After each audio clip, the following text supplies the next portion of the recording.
G'day, I'm Craig and this is my camping channel. Today I'm reviewing NutriBullet GO, a cordless blender.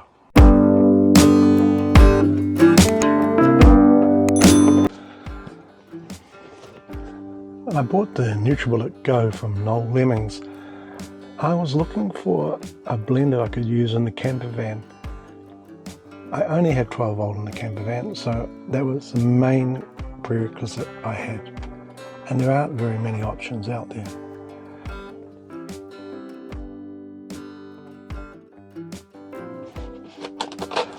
This product can be charged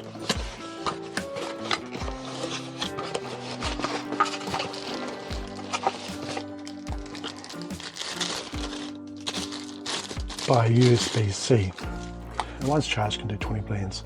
So first off we have the cup for the NutriBullet and a cap for strap. We have a USB-C cable for charging and the unit itself.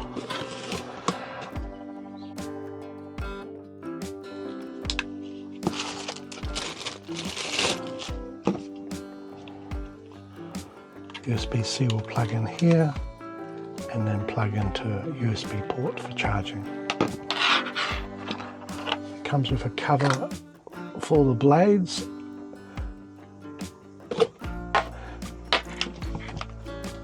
and when you take the cap off here, go.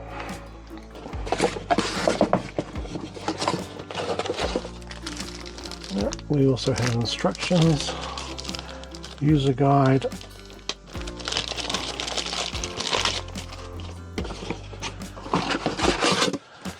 and that's it. NutriBullet GO comes with a decent manual and user guide, which is quite a pleasure in this day and age. The world is divided into two groups: the people who read the manual user guide and the people who do not know what they're doing. Read the manual. I always find a lot of amusement in the manual. There's the personal safety part. Do not operate this unit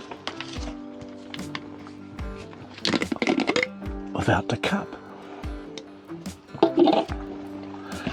Do not put the base in water because it's electric.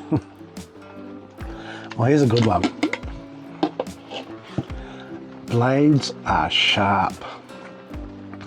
Don't touch. Always keep fingers and hands away from the blade assembly. What could go wrong? Oh, here's another one. The NutriBullet GO has sharp blades and moving parts and is not intended for children. Never put hot liquids in the cup. Because of the friction and pressures and stuff, liquids can get hotter and expand and come out of the cup, burning you. Okay. It also says not to use the device for more than a minute. That's probably to stop the unit burning out. It actually works for 30-second intervals and cuts out itself. So the recommended maximum is two goes at 30 seconds. Never blend carbonated liquids. So don't put in beer or Coke because they also expand. This device is not to be used as a sexual aid. Okay, so the guide also has a step-by-step guide on how to use the NutriBullet.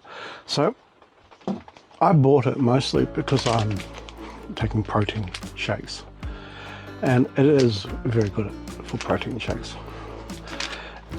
So you basically take the top off and flip it upside down. So you fill this part.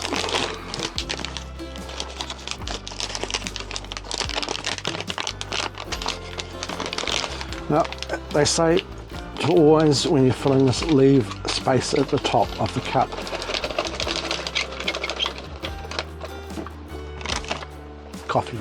Coffee flavour, not for everybody. So there's a line here saying max, and that's the 300 ml line. So you don't want to fill over that. It needs a little bit of air in the cup to blend properly. So I'm going to fill it to that point.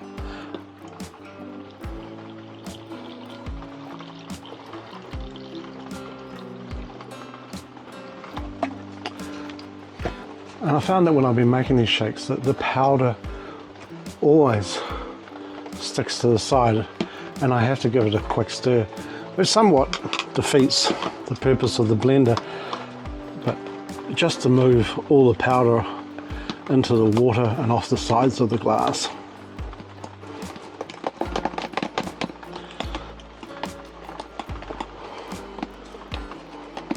The cup is see-through, so it's fairly easy to see when I've achieved that. So now that I've done that, I can actually add more liquid.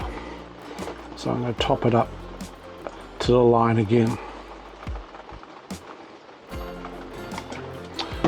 So I'm sitting on the max line for the cup. Okay, then you see to take the base, so this is the unit itself, and place it on. The cup and the base have a lock, and the base will not operate unless the cup is firmly engaged. So on the side here, there's a little sticker that actually says hold for 3 seconds to wake. So I'll do that. So the device goes into a sleep mode, so save battery. And then push twice to operate.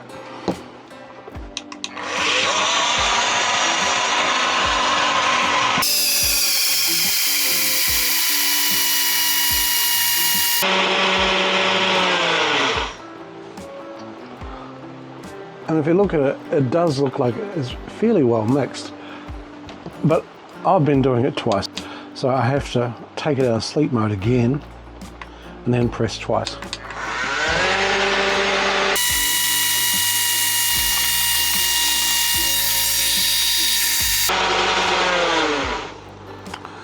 Okay, according to the user guide, that's the maximum number of times you should use the unit in quick succession.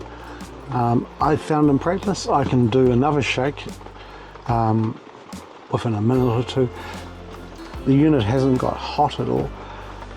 The unit's got a whole list of protection things to cut off if it overheats, but let's have a look at it. So invert it back over again, remove the motor base and blade assembly.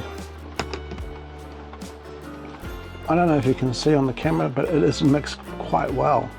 So at this point, for safety, you could place the cover over the motor assembly, and that keeps fingers away from it. And you have this cap cover to go on top of the drink itself with a little strap. So size wise, we've got 300 mils. I'll just pour it into this glass so you can maybe see it. It has mixed really quite well.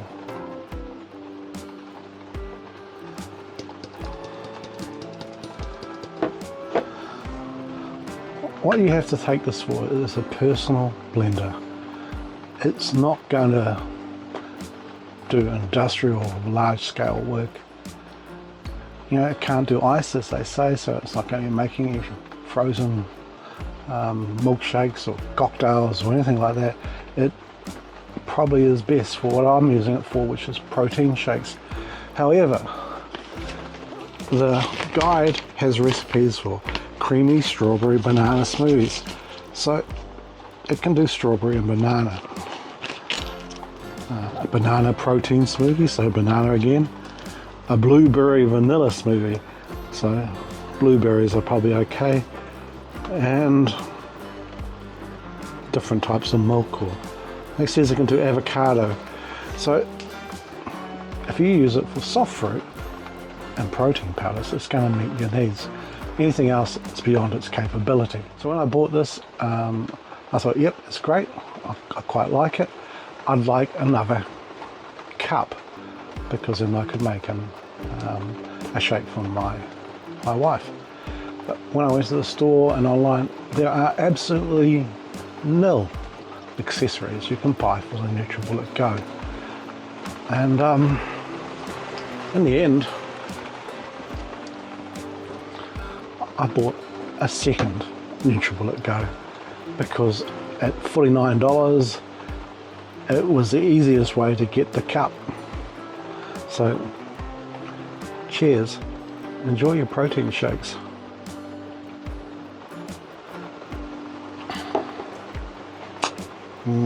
Coffee,